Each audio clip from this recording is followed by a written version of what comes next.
And the pilot to the division.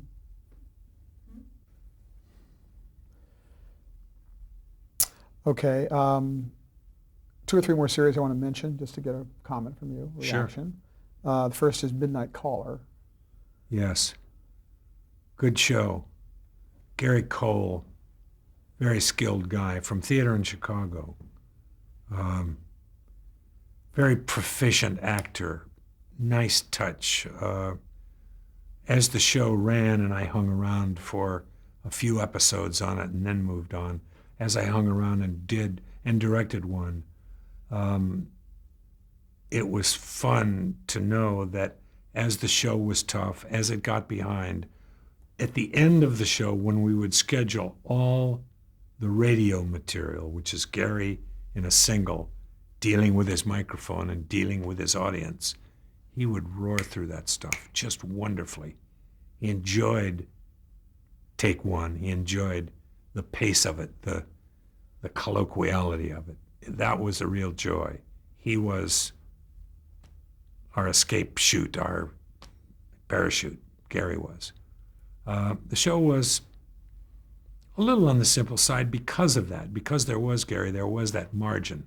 When the production got tough and difficult, one would always know that Gary would bail us out at the end. And he did a nice job, too. So that was all kind of fun. Wendy is a gorgeous woman. Few times in life do we drive to work at 6 a.m., see the lady pile out of her car on the way to makeup and be knocked out by her appearance. She's just one of those ladies who's better raw than all painted. Really terrific. I don't know what's happened to her. Nice actress. Don't know. Good show. You also executive produced that show? Pardon me? You executive produced that show? Yes, I was going to direct the pilot, which Thomas Carter directed. Thomas Carter was the director you mentioned earlier. Yes, that's right. That's right. Yes. Right. And NBC asked me to do another pilot instead with Bill Maher in it, which I did do at their request. So Thomas did Midnight Caller, and then I rejoined the show, stuck with it, helping its producer, co-producing, doing an episode when someone fell out, and then finally bailing out. Okay. You directed the pilot to Sisters, is that correct? Yes, yes. Okay. Yep. What was the idea behind that show, and what was that experience like? The 2 guys who wrote the script are very good writers.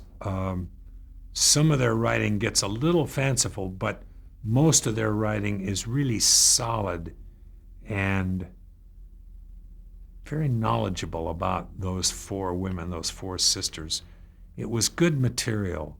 I liked it. It was soft material.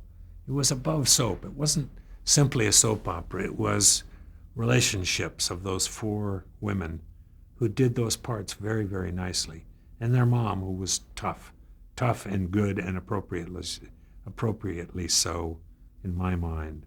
It was written kind of tough, and I think I toughened her further. And it was fun. It was fun.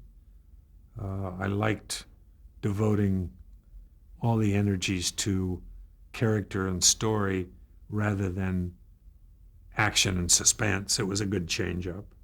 Action and suspense is a different kind of concentration. It's very graphic.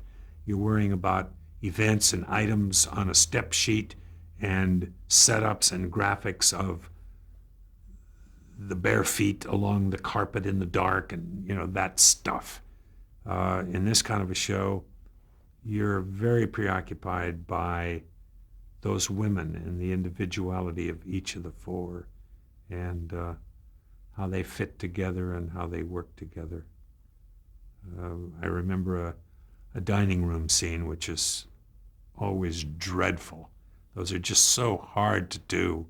And this very good editor with whom I often work, John Duffy, and I know better now. And we, for example, in that scene, could use the overlapping dialogue, the multiplicity of shots, and what I did after it was all done is then run the scene speech for speech clean, unoverlapped. So Duff had that material to work with when he needed it, and then run the whole scene again, track only, as intended, overlapped like crazy. So with all that material, he could slide tracks and get it organized. But it was really nice. I mean, I had the boys arguing about a ball game as another scene was playing between two of the sisters and the nephew and the niece, and it was just a lot of fun. And it was a short scene, so it didn't wear us out by sitting around a table too long. Good experience, a lot of fun. I enjoyed that scene immensely. Did you establish the technique in that show right from the pilot of clever transitions and going from the adult sisters to their child counterparts? And there was a lot of creativity in the way that show was shot, because I used to watch that show. I think I have to nod to the script on that, because the script laid that out pretty conclusively. And I think I said to the guys, I don't know, maybe it was my idea, but my recollection is my saying to them, should we just pan? Should we just go from the people now to the people then? Should we be that simple? Shouldn't we help it with an alteration in the soundtrack or some wiggle visually? And I don't think they knew really enough to answer me, but they said, gee, I don't know, that sounds good to me. So that's how we did it. Very modestly. It was very modest. Mm-hmm. You go from the couple as they're dreaming about themselves, and there they are as kids. You know, it's just very simple. And I think I got it from them, but maybe I didn't. Maybe I brought the simplicity inherent in the material to that graphic technique. I don't know. How about Lois and Clark, The New Adventures of Superman? Yeah, that was great. Because of my respect for Terry Hatcher as a brain and as a performer and as a beauty. She's just a good, tough, smart lady. And she and I had her, mostly her, had her playing just so impatient with Clark. Just really kind of, impatient, imperious, superior, all that stuff. Oh, you ick, you absolute ick, was her whole approach. And I remember getting the notes from, I don't know, someone, gee, isn't she a little harsh? And it's like Kronjäger in The Look of Hill Street. No, she should be harsher, because it's funny, it's just entertaining. Oh, you big schlub. And she's talking to Superman. I mean, that's the fun of it, Clyde. Don't you get it? That was my figurative answer to all of that. She did a wonderful job. Dean was very simple, worked out like a madman to get, built up so he could look the way he's supposed to look. They were wonderful together. It occurred to me we never beat that flying thing. Nobody beats that flying thing. That just looks cheesy. If you've got $30 million, it looks cheesy. I don't know why that's necessary, but it is. And we worked pretty hard at trying to make, and it turns out to be funny because everybody knows he's not hanging on to the spaceship or whatever the hell he's supposed to be doing. So maybe its awfulness is appropriate, I don't know. But we all work hard and we get the cape flying and we get the wind machines going and the lines are tied to the corners of the capes, so they move and we all think we're getting there and he's hanging on to the spaceship with white knuckles, and you put it together and it's one of those goddamn flying sequences again, which we don't believe, except maybe you do because it's Superman. I don't know. A lot of fun to do. The Terry-Dean relationship was a lot of fun to work on, and Deborah Joy Levine, who wrote the script, is a great, smart gal to work with. And we just used to swear at each other all the time and have a wonderful time taunting and abusing each other. And good results, a lot of fun. Seemed like great casting in Lane Smith as Perry White. Yes, He was yes, a good Perry White. yes. He certainly was. I haven't seen him lately. I don't know what's going on for him. Pardon me. Let's talk about directing just a little bit. We've covered a lot in this whole discussion. One thing I think you've made a point of is that you've tackled a lot of different kinds of shows and genres. Intentionally. How would you describe your directing style? It's a great question. What I like is great graphics and gutty lighting. That's what I like. And sometimes I approach it, and most often I don't, because we all talk too much and light too much. So what I like is simpler, more economical, minimalist material where the pictures can tell more of the story than the explanations, the verbal explanations. So that's certainly what I like. And I like to get rid of those primary colors and get the thing down and dry and more seemingly realistic. Now that's what I certainly like. Whether I get there or not, I don't know. Because the shows all seem talkier than they need be and brighter than they should be. That's the way they all seem to me, even the good ones. So I guess that begins to answer the question, but I don't really know what my style would be. I don't know. I want to ask you about performance, directing performers. Do you approach each performer and react to what their method is, or do you have one way of directing actors? No, you have to follow them and support them and make them comfortable. I think of the guys hitting the home run. Click. When everything's together, they don't hear a smash. They don't hear a loud report. What they hear is click. Everything is relaxed. And they get all the energy and the concentration behind that one motion, click. So my answer being concentration and simplicity. Concentration and simplicity. The athletes are good actors. Kurt Russell is a terrific actor. He learned relaxation and simplicity in athletics, and he applies it to his acting, I think. Duh, why wouldn't he? So I'm probably minimalist. I probably would like to do as little telling as possible. Sajid Ray, the Indian director, the great Indian director, comes to mind. The guy is so simple, and it's to be admired in this world where there's wall-to-wall music in every scene, telling you how to think. Gee, it's a shame we got into that. The audience, make the audience work. Let them join the process. Don't tell them everything. Suggest it and let them go the final inch or mile or eon or whatever. But we don't do that these days. We're very literal and heavy-handed and sledgehammered. We got to be clear. I don't care about subtlety. Subtlety is our enemy. We got to be clear. But still, let's be a little more graceful, a little more held back so the audience can participate. They don't have to be assaulted by our ideas.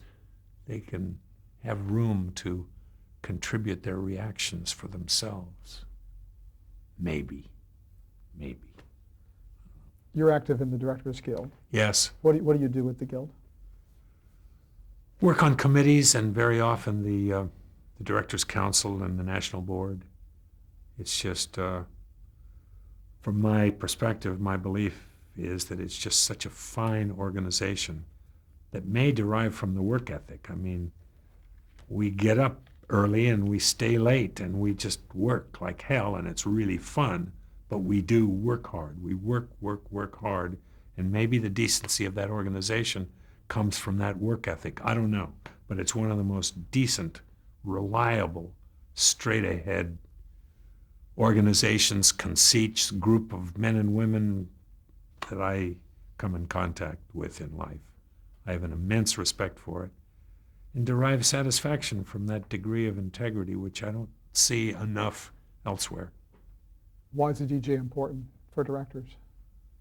Protects them from greed and avarice, and that's pretty tough stuff.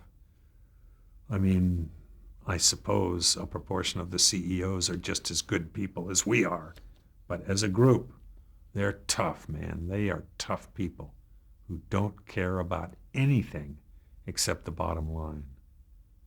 And I think we can say more of ourselves than that. And that's what we protect against. Those guys doing bad to us. And I think they would. They certainly try to, in my view. And I think it's the collective group. I don't pretend to hang that sign on each of those individuals because that can't be possible. But there's something about that strain and that competition that sloughs some of the principles and some of the decency with which we're more stuck than those guys because of the work ethic and what we do. Maybe. That's my belief anyway. I think it's a great organization. Are you working on any projects right now? No, I'm not. It's getting a little quiet for me, and maybe AGE, and I can't say the word that those letters spell, but maybe AGE has crept into the formula. I don't know. I finished a first draft on a novel that is a little bit great and often hideous, so I'm dying to get back into it, make it better. What's been your proudest achievement in your career? Probably the handling of people. I adore the decent handling of people, and I do that. And mostly they respond. Sometimes they don't. But I like them. I give them a good shake. And I am rewarded in that. And occasionally somebody says, as one actor said to me, one of your greatest gifts is the way you handle people. And I like that and find that kind of comfying. The words are great. The scores on the specific shows being right is, of course, great. That's really great.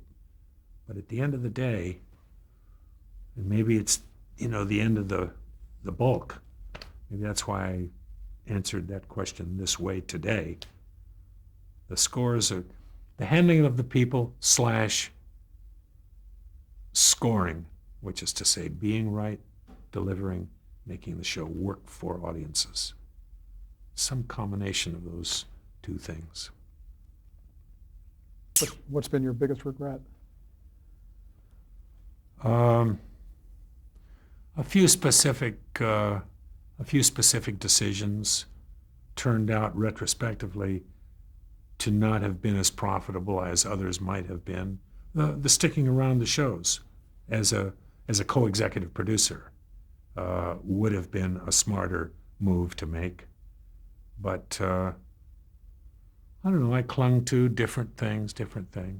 Being slightly impractical, that's a regret, not a huge one, but that's a part of the pattern. Being a little impractical, not being pragmatic enough, not being selfish enough. Maybe, I don't know.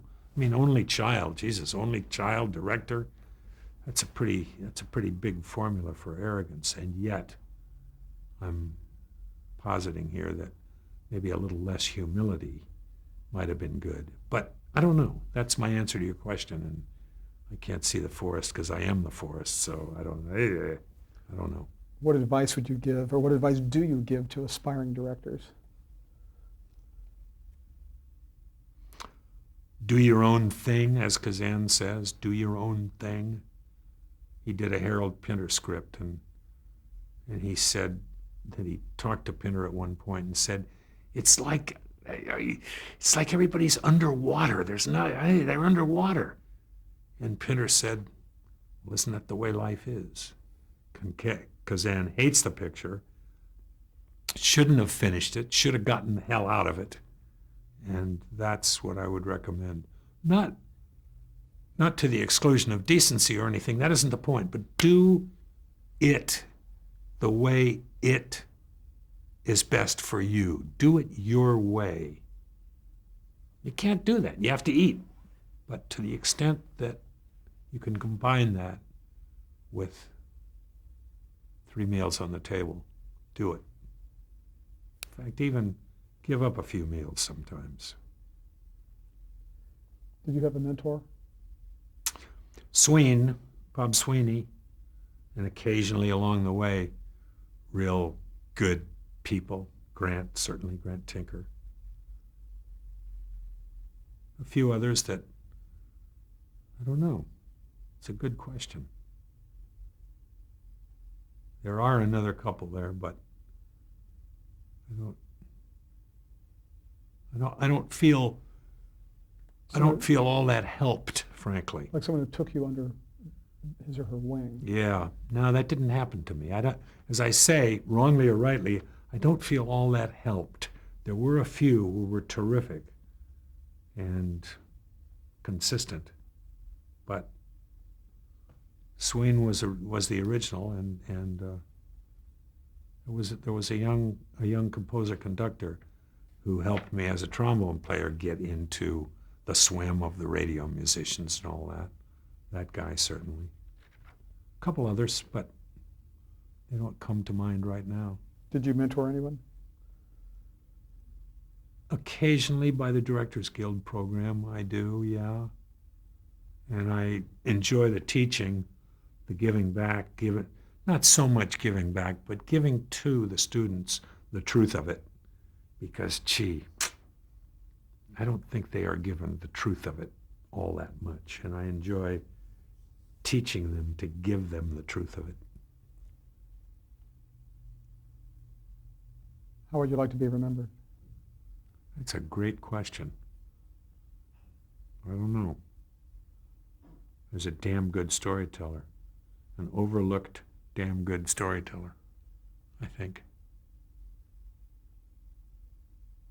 Better than is thought. Something like that. As you can see, there's a thwartedness in the answer to that question.